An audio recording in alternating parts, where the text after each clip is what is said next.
자, 오늘 말씀 제목입니다. 따라서 하십니다. 지혜를 얻으라. 자, 오늘 5절에 보시면 이 말씀이 두 번이나 반복해서 알려주고 있는데요.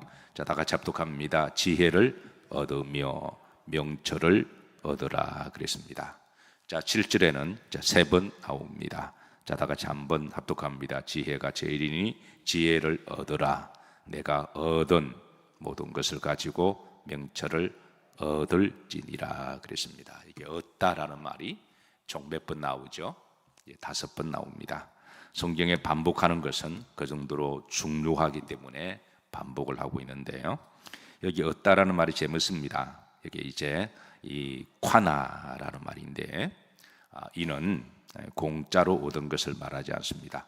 자, 값을 주고 대가를 지불하고 얻으라라는 말인데요. 그래서 이 말은 다른 성경에는 사다라는 말로도 번역이 됩니다. 그리고 또 소유하다라는 말로도 번역이 되는데요. 따라서 이 말을 좀 더 정확한 그 내용적 의미는 이렇습니다. 내가 사서 소유하다라고 하는 뜻을 가지고 있습니다. 자, 그래서 이 말씀은 지혜를 얻으라라는 말은 지혜를 사서 소유하라라는 말입니다. 그래서 내가 돈을 주고 지불하면 그것은 누구 것이 되는 것이죠? 내 것이 되는 거죠. 세상에 만고 불변의 진리가 있습니다. 공짜는 있을까요, 없을까요? 공짜는 있을까요, 없을까요? 공짜는 없음에도 불구하고 어떤 분은 말합니다. 공짜로 얻었습니다. 공짜로 먹었습니다 라는 말을 하고 기분 좋아합니다. 그런데 누군가 공짜로 얻어먹었으면 그게 정말 공짜일까요? 누군가가 값을 대신 내어주겠죠. 그래서 어리석고 미련한 사람은 누군가 뭘 얻어먹고 나 공짜로 먹었다, 그걸 좋아하고 끝내버리는 사람은 그건 어리석은 사람입니다. 그건 나는 공짜로 먹었지만 누군가가 나를 위해서 밥값을 내준 거잖아요. 그러면 그건 공짜가 아니라 그건 그 사람에 대한 감사를 기억해야죠. 그분의 배려, 그분의 섬김, 그걸 기억하고 그리고 나도 언젠가는 때가 되면 같은 마음으로 대접해야 되겠다라는 것을 기억하는 게 바로 인지상정이고, 그리고 또 때가 되어서 실제로 이제 또 베풀어 주면 그건 지혜로운 사람이고, 또 그거다가 좀 더 보태서, 왜냐하면 누가 나를 베풀어 줄 때 돈의 문제가 아니라 마음을 주신 거잖아요. 거기다 이자를 좀 더 보태서 좀 더 잘 대접해 주면 정말 그건 지혜로우신 분입니다. 그럼 하나님은 그 공짜를 잊지 않고 공짜를 그냥 얻어먹고 퉁쳐버리면 그건 지혜롭지 못한 거고, 그걸 생각하고 그리고 나도 그렇게 하면 정말 지혜로운 사람이고, 또 우리가 할 때 누구 이름으로 해야 되는 것, 주의 이름으로 한다면 정말 주님이 기뻐하십니다. 자, 묻습니다. 여러분, 구원이 공짜입니까, 아닙니까? 우리는 흔히 오늘 찬송 가운데도 이제 값없이 구원을 받아 그랬는데, 그 정말 공짜인가요? 받는 사람은 공짜지만 예수님께서는 그 핏값을 지불하신 것이죠. 그래서 사도행전 보면 교회를 정의할 때에 주님의 피로 값 주고 사신 교회라고 하는 수식어가 있습니다. 예수님이 핏값으로 지불하신 교회. 근데 교회 오면 사람들이 공짜를 좋아하십니다. 교회니까 뭐 밥도 공짜로 주고 뭐도 공짜로 하고 그걸 당연하게 생각하는데, 물론 교회가 주의 이름으로 사랑도 베풀고 하긴 하지만 사실은 그건 공짜가 아니라 주님이 이미 핏값으로 다 지불하신 거죠. 아멘인가요? 내가 받은 구원을 공짜로 퉁쳐버리면 이 구원이 값싼 구원이 되어버립니다. 우리가 받은 구원은 값싼 거 아니잖아요. 우주보다 더 귀한 하나님께서 자기 목숨값으로 주신 것이니까 우리가 구원을 10원 밑으로 생각하지 말고 정말 귀하게 예수님이 핏값으로 지불하신 구원, 이 구원을 감사하고, 그리고 이 구원을 받았으니 나도 누군가에게 베풀고, 그리고 하나님께 받았으니 하나님의 이름으로 모든 영광을 하나님 위해 살아갈 때 그건 정말 지혜로운 것이죠. 예. 그래서 여기에 이제 지혜로운 사람은 지혜를 뭐하라? 사라 그랬습니다. 대가를 지불하고 사면 일단은 누구 소유가 되는 건가요? 내 소유가 됩니다. 사랑하는 성도 여러분, 오늘도 지혜를 구하시고 어떤 노력이든 공부든 아니면 돈을 주든 일단은 지혜를 얻으시기를 주의 이름으로 축복합니다. 자, 두 번째, 하나님의 말씀을 잊지 말라 그랬습니다. 잠언 4장 5절인데요. 자, 그 다음에 내 입의 말을 하지 말며 잊지 말며 그랬습니다. 자, 이게는 하나님의 말씀을 잊지 말라. 자, 솔로몬의 육신의 아버지가 다윗이죠. 다윗이 아들 솔로몬에게 수없이 하나님의 말씀을 가르쳐 주었습니다. 열왕기상 2장에 보면 다윗이 죽어가면서 솔로몬에게 남긴 유언들이 이렇게 쭉 기록되어 있습니다. 2장 1절부터 4절까지 오늘 집에 가셔서 한번 찬찬히 읽어보세요. 시간이 없어서 한번 찬찬히 읽어보시면 다윗이 솔로몬에게 어릴 때부터 늘 했던 그런 하나님의 말씀을 잊지 마라라고 그렇게 당부했는데요. 자, 여러분, 다윗에게는 몇 명의 아들이 있었을까요? 많습니다. 성경 기록된 아들만 12명이 있었는데요. 그 12명의 아들 가운데 첫 번째 장자 계승의 법칙이 있습니다. 첫 번째 아들이 암논이었습니다. 참고로 순놈이 아니라 암논이었습니다. 암논인데 원래 이 암논은 그냥 기본만 해도 왕위를 물려받는, 왜 히브리인들에게는 장자 계승의 법칙이 있거든요. 그래서 기본만 해도 이제 웬만하면 왕위를 물려받습니다. 왕자 수업을 잘 받아서 지혜로우면 그건 뭐 누가 말하지 않아도 자동 계승인데요. 자, 그런데 이 암논이 참으로 지혜롭지 못했습니다. 두 번째 아들이 다니엘이고 셋째 아들이 압살롬이고요. 그리고 다니엘은 12명 중에 7번째 아들입니다. 그리고 게다가 서자입니다. 서자고, 그리고 그는 태어날 때부터 태생적인 약점이 있었습니다. 그의 애미가 누구죠? 밧세바입니다. 그러니까 불륜을 통해서 태어난 아들, 이미 태어날 때부터 낙인이 찍혔고, 그리고 많은 사람들에게 이제 항상 비난의 대상이 되었던 이제 불륜의 아들이라고 하는 꼴표를 달고 살았는데요. 어쨌든 이런 장자 계승의 원칙에 따라 이제 다윗의 아들은 암논이 이제 왕이 계승이 되는 게 자명한 일인데, 그런데 암논은 어리석었습니다. 그래서 부모의 말도 듣지 아니했고 하나님의 말씀도 듣지 않고 방탕하며 살았습니다. 특별히 성적으로 방탕한 삶을 살았는데 이복 여동생 다말을 겁탈을 했습니다. 인간이 해서는 안 될 짓을 했고 그는 참으로 어리석었습니다. 이로 인해서 다말의 오빠 압살롬이 벼르고 있다가 틈을 보고 암논을 쳐 죽여버렸습니다.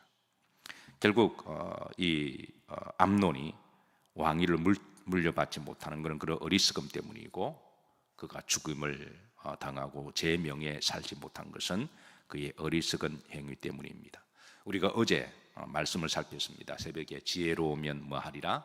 살리라 그랬습니다.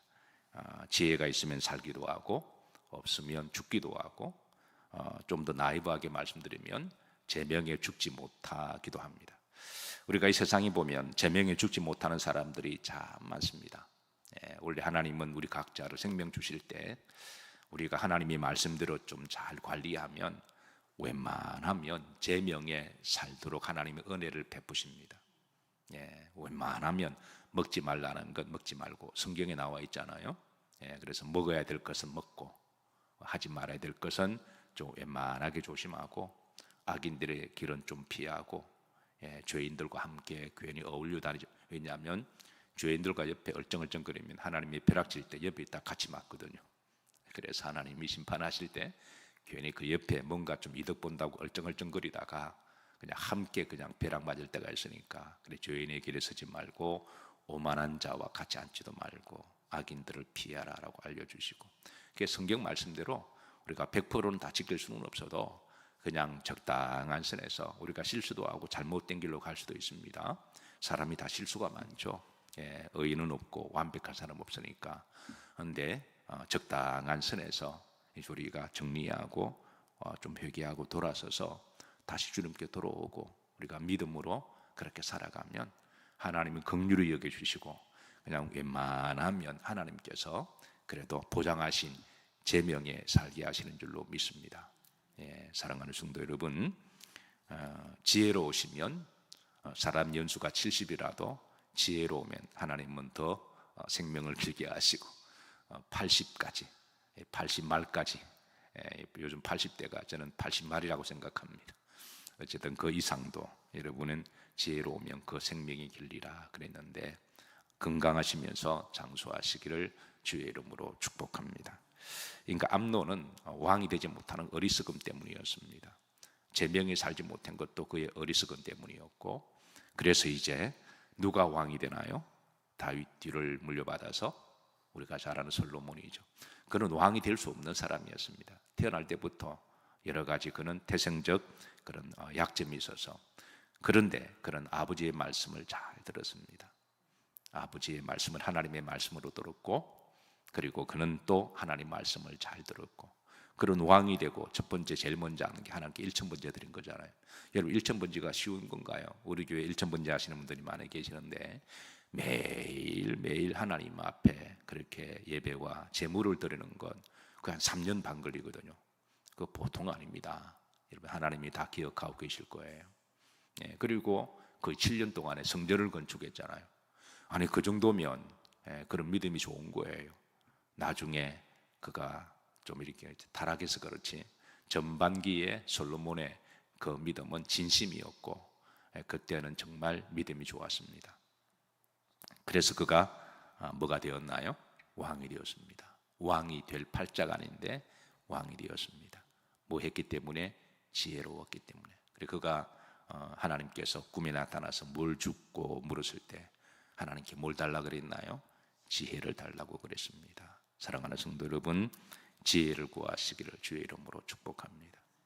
오늘도 지혜롭게 어떤 일을 하시든 누구를 만나시든 무슨 말을 하시든 한 번 더 생각하시고 한 번 더 기도하시고 하나님께 지혜를 구하시고 지혜로운 하루가 되시기를 주의 이름으로 축복합니다. 세 번째, 지혜를 버리지 마라 그랬습니다. 잠언 4장 6절입니다. 뭐를 버리지 말라? 이 말은 가치 있게 여기라는 것이죠. 사람은 가치가 없다고 생각하는 것을 버립니다. 집안에 물건을 정리할 때 여러분 귀하게 여기고 가치가 있는 것, 돈이 나가는 거 버리나요? 안 버리나요? 그건 절대 안 버립니다. 절대 안 버려요. 금이나 은, 보석 이런 거는 그냥 볼 때마다 기쁘죠. 한번 껴보기도 하고 가슴에 품기도 하고. 근데 볼 때 가치가 없다고 생각하는 것은 약간 고민하다가 갖다 버리죠. 자, 성경은 잠언 3장 14절입니다. 자, 우리가 이미 살펴봤지만 한 번 더 보시겠습니다. 자, 지혜를 얻는 것이 뭐를 얻는 것보다 은보다 낫고 이익이 무엇보다 낫다? 정금보다 낫다. 15절 지혜는 뭐보다 귀하니? 진주보다 귀하다. 내가 사모하는 모든 것으로 이에 비교할 수 없도다. 은도 금도 진주도 다 귀한 거죠. 근데 이거 쓰고 나면 없어지는 거잖아요. 누가 훔쳐가도 없어지는 것이고, 그 훔쳐가는 사람이 대부분 다 자식들입니다. 일단 쓰고 나면 없어지는데, 근데 없어지면 그만입니다. 근데 지혜가 있으면 또 다시 또 은도 사도 되고, 은도 얻기도 하고, 지혜가 있으면 금도 얻기도 하고. 그래서 성경은 지혜를 귀히 여기라고 일러줍니다. 자, 만약에 하나님이 둘 중에 하나를 택하라고 한다면 여러분 뭘 택하실까요? 지금 당장 눈에 보이는 금, 은, 진주나 돈이나 아니면 지혜를 구하실까요? 성경은 지혜를 구하라고 우리에게 일러줍니다. 7절입니다. 다 같이 합독합니다. 지혜가 무엇이니? 제일이다. 지혜를 뭐해라? 얻으라. 그렇습니다. 그러니까 항상 우선순위를 지혜로 놓으라는 거예요. 항상 우선순위. 물론 그 지혜의 궁극적인 지혜는 하나님이십니다. 모든 지혜의 근원은 하나님으로부터 나옵니다. 저는 목회하다 보니까 어쩔 수 없이 많은 것을 연구하게 됩니다. 설교 하나하나 준비하더라도 제가 그냥 이렇게 말하지 않고, 특별히 학적인 것들은 제가 모든 책들을 다 제가 나름대로 그렇게 다 찾아보고 검증하고, 그래서 나름대로 그렇게 원칙이 그렇습니다. 나름대로 확인하고 어떤 이론이나 사상이 있으면 항상 찾아보고 그렇게 하려고 애를 씁니다. 그런데 어떤 이론과 학설은 서로 충돌합니다. 이 학설과 저 학설, 그래서 서로 충돌하고 학자들 의견이 다 다르고 다 박사학위 받은 분들이고 다 똑똑하신 분들이에요. 예, 그래서 이론들이 막 충돌할 때에 그래서 여기 이제 갈등이 있습니다. 내가 어떤 이론을 따라야 할 것인가, 어떤 학설을 지지할 것인가. 그래서 그런 고민하다가 제가 최종적으로 제가 따르는 딱 기준이 있습니다. 뭘까요? 하나님 말씀입니다. 최종적으로 말씀으로 검증합니다. 이 사람이 아무리 석학이고 유능한 학자라고 할지라도 이 사람 학설과 성경이 반대되면 나는 그런 참고로만 하고 항상 제 답은 성경에 썼습니다. 예, 그래서 우리가 모든 사상, 이론, 학문은 우리가 워낙 똑똑한 분들이 많이 계시니까, 워낙 천재 같은 분들이 많이 계시고, 또 워낙 시대가 빨리 흐르다 보니까 하루도 뭐 수 없는 수많은 논문들이 나오고 여러 사상들이 나옵니다. 그래서 그런 걸 나름대로 같이 함께 이제 어드밴스 하기 위해서 나름대로 애를 쓰고 또 찾아보기도 하지만, 그리고 좋은 이론과 사상이 있으면 저도 많이 배우기도 하고, 그래서 다시 이제 제 안테나를 세우기도 하지만 그 어떤 경우는 막 충돌합니다. 예, 그럴 경우는 항상 제 기준은 하나님의 말씀입니다. 예, 그래서 우리의 최종적인 지혜는 하나님이시고 또 이렇게 지혜의 근원은 하나님이십니다. 그래서 그 하나님은 우리가 이제 제일로 여기시고, 그리고 하나님이 이 땅에 주신 사람들을 통해서 또 주신 많은 지혜들이 있잖아요. 예, 그런 지혜들을 참고하면서 지혜가 제일이니 지혜를 얻으라 하신 것처럼 오늘도 지혜를 구하시고 지혜를 가슴에 품으시고 대가가 필요하면 대가를 지불해야죠. 책을 통해서 지혜를 얻을 수 있다면 책을 열심히 읽어야 되고요. 또 내가 밥 한 끼 사주어서 누구한테 지혜를 배울 수가 있다면 그 돈이 문제인가요? 예, 그 돈을 주고 또 지혜를 얻기도 하고. 이제 목회를 하다 보면 컴퓨터를 안 쓸 수가 없습니다. 이제 목회 초창기 처음 시작하면서 이제 그 당시 뭐 이제 그게 70년대, 80년대 초반이죠. 그런데 이제 시대가 컴퓨터를 쓰지 않고서는 이거는 앞으로 뭐를 할 수 없는 그런 시대다 생각하고, 특별히 이제 목사가 제일 많이 하는 게 페이퍼 쓰는 거잖아요. 그래서 이제 설교를 쓸 때에 목회 초창기 때 설교를 하는데 일주일에 10편, 12편을 설교를 만들어야 되니까 쓰다 보니까 손에 쥐가 나고 시간도 없고 그렇잖아요. 뭐 날마다 설교를 만들어야 되고 또 써야 되고, 또 설교 한 편이 그냥 나오는 게 아니라 또 많은 서적을 연구하고, 이러다 보니까 이게 보통 일이 아니라는 걸 제가 절감했습니다. 이러다가는 이 목사가, 미국 목사들은 일주일에 한 번 설교하거든요. 얼마 전에 어느 한 미국 목사님 만났는데 나보고 몇 번 설교하냐 그러길래, 보통 한국 목사들은 단임 목회하다 보면 이제 새벽부터 저녁까지 한 12편 정도 설교한다. 우리 교회는 부목이 있어서 새벽에 세 분이 맡아서 하고, 이제 어쨌든 그래도 7, 8편은 그냥 깜짝 놀라는 거죠. 한 편을 해도 이렇게 힘든데 그 모든 사고와 사상과 그걸 다 짜내서 한 편의 설교를 만드는 건데, 그래서 깜짝 놀라서 어떻게 가능하냐라고 이야기해서, 그래서 제가 하나님이 하신다고, 그래서 이제 그렇게 둘러서 말을 했지만, 근데 컴퓨터를 처음 배울 때 컴퓨터 두려움증이 있었습니다. 그래서 어쨌든 어렵게 컴퓨터 하나를 마련해서 6개월 동안에 쳐다만 보기만 했습니다. 저 건드리면 망가질 것 같아가지고 손대면 그때는 286, 386 막 쓸 때거든요. 도수 체제입니다. 명령어를 줘야만 컴퓨터가 작동하는.